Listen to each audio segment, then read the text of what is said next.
Good evening, boys and girls, and welcome back to the channel. Let's go ahead and dive right on in, shall we?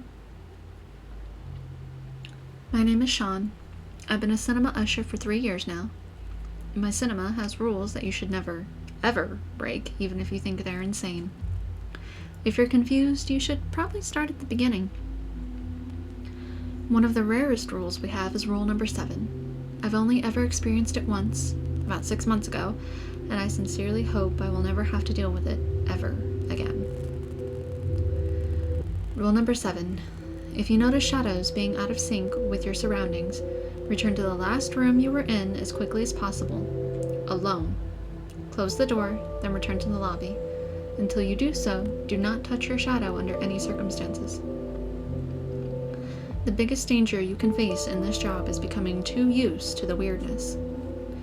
That's a mistake I made with rule number 7. I dropped my guard. I stopped paying attention. I'd walked to the other side of the lobby from room 6 before I realized that I had no shadow.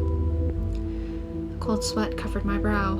I looked back the way I'd come. My shadow, completely disconnected from me, lay on the floor by the door to room 6.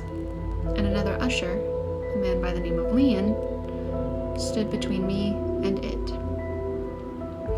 He was looking straight in my eyes, a narrow grin on his face. I had to think quick. Whatever was going on, I had to get it back into room 6. But with Liam in my way, I had no route to get there, not without confronting him. "Sean, everything all right?" David called from the door to his office. He sounded concerned, worried even. Could I answer him? Would that just make things worse? I ignored the question and started heading back to room 6. The more I looked around me, the more clear it became how strange my surroundings were. Every shadow was thrown in a different direction, as if each item was illuminated by a different light source. I was nearing Liam now. I slowed down, walking in a manner I would hope would appear nonchalant. If I could get past him and to the door. "David asked you a question, Sean," Liam said, a thin smile still plastered over his face. He stepped in front of me, barring my way. "I heard him, Liam. Just forgot something in room 6 is all." "What was that, Sean? What did you forget?" He knew. I could see it in his eyes. Liam, the thing masquerading as Liam, knew that I was trying what I was trying to do. It knew I wasn't fooled by its act. I heard the office door open behind me. Footsteps approached. "Sean?" asked David. "What did you forget?" He walked around me to stand next to Liam. I had to convince them I didn't realize anything was wrong. I couldn't get to room 6 otherwise. Even if I did make it there, the rules said I had to be alone. They couldn't follow me. Forgot to clean up a spilled drink. I'll just get some paper towels from the garbage room and go finish it. I smiled weakly, cursing my quivering voice. It was a bad lie. I could see it in David's eyes. He wasn't convinced. "Liam, help him out with that, would you?" he said, walking away to his office. Liam smiled at me again. It was a horrible sight. "Well, let's go, Sean," he sneered. We walked to the garbage room. My mind raced as I desperately tried to think a way out of this situation.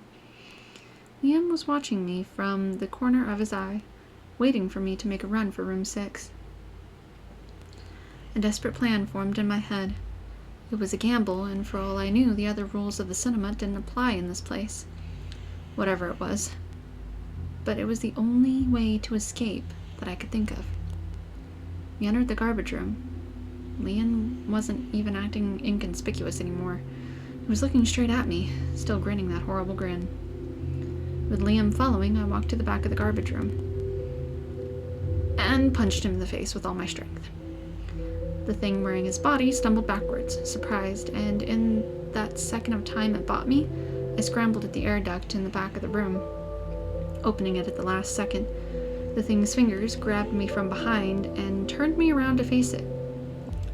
The look of humanity Liam had worn before was shedding off like a snakeskin.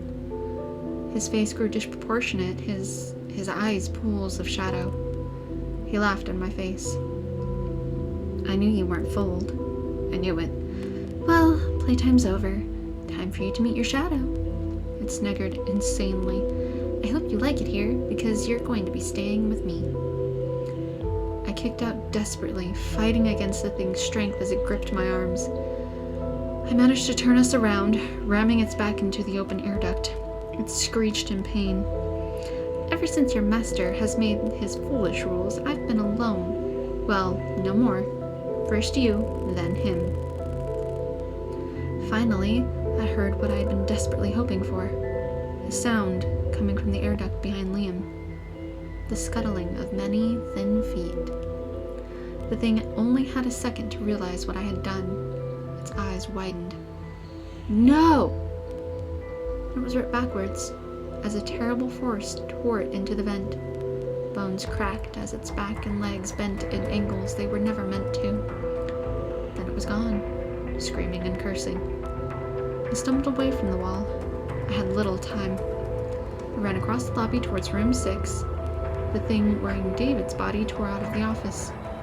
It screamed in frustration as it sprinted toward me. I reached room 6, my shadow coiled on the ground, trying to reach me, but coming just short. David was near, meters away from me. A cry of anger and desperation filling the air. I flung the door open, jumped inside, and slammed it behind me. Silence dropped like a stone. Cautiously, I opened the door again. The lobby was empty, and heaved a sigh of relief.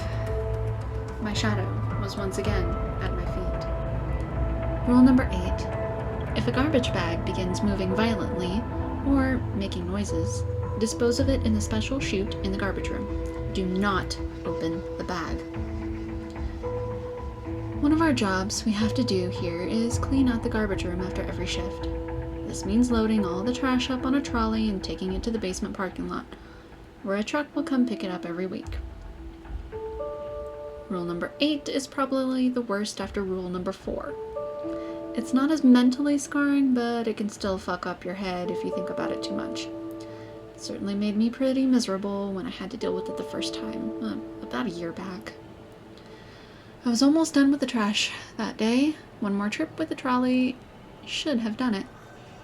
I was looking forward to the end of my shift and the warm embrace of my bed at home.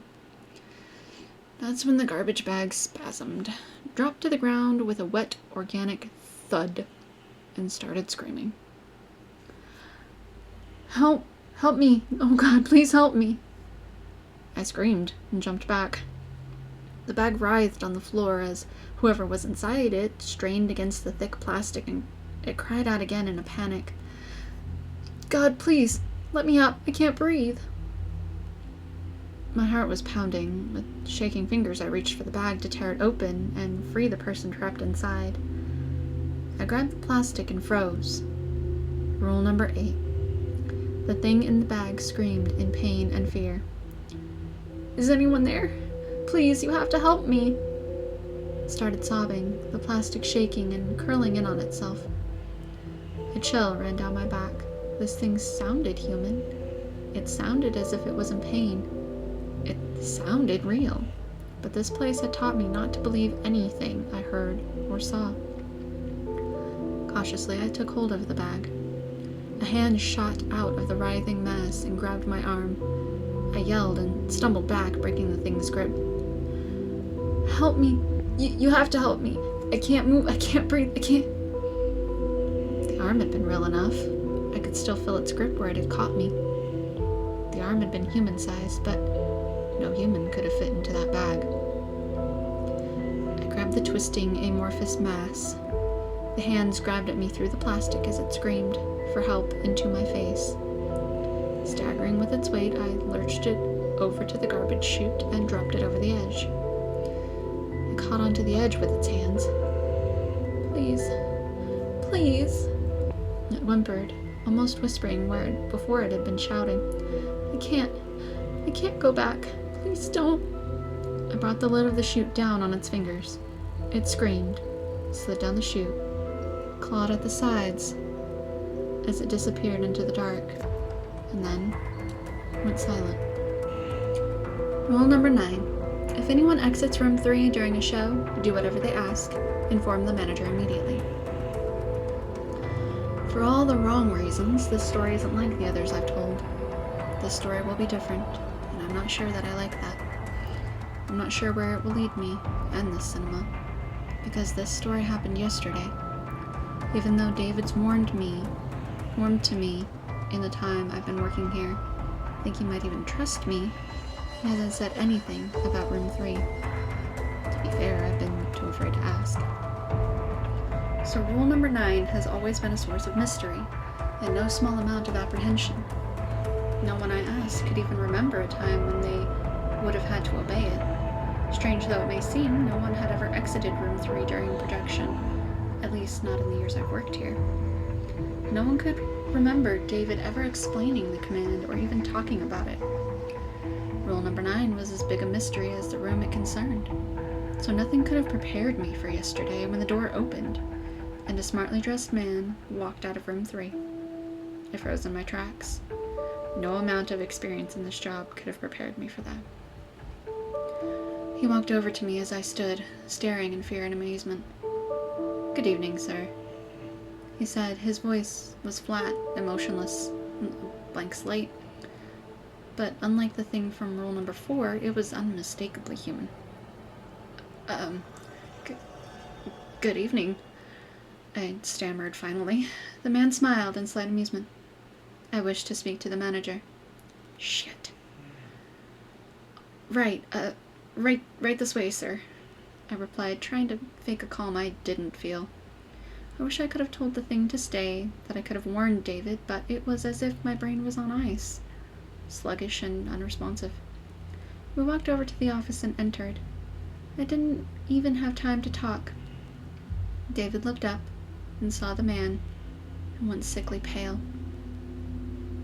"Rule number 9, Sean?" "Yes." "Leave us, please. Wait for me outside." I obeyed. Nothing could have made me remain in that room. Absolutely nothing. I exited into the lobby and waited. Time went by. I could hear the murmur of conversation from inside the office. Occasionally, David's voice would rise in volume. I swear that at one point, I heard him weeping.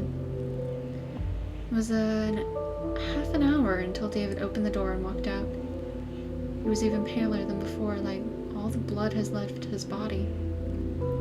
His hand shook very slightly, but I noticed. In the second before he closed the door, I could see that the room behind him, it was empty. The man was gone. "David?" I asked cautiously, not knowing what to say. Is everything... What happened?" David fixed his eyes on me. They were red-rimmed and bloodshot. "Go home, Sean. Rest, sleep, prepare." "Why? Prepare for what?" "We're going to break rules 10 and 11 tomorrow." And that is it for tonight, boys and girls. As always, thank you for your continued support. Thank you for tuning in. And as always, sweet nightmares.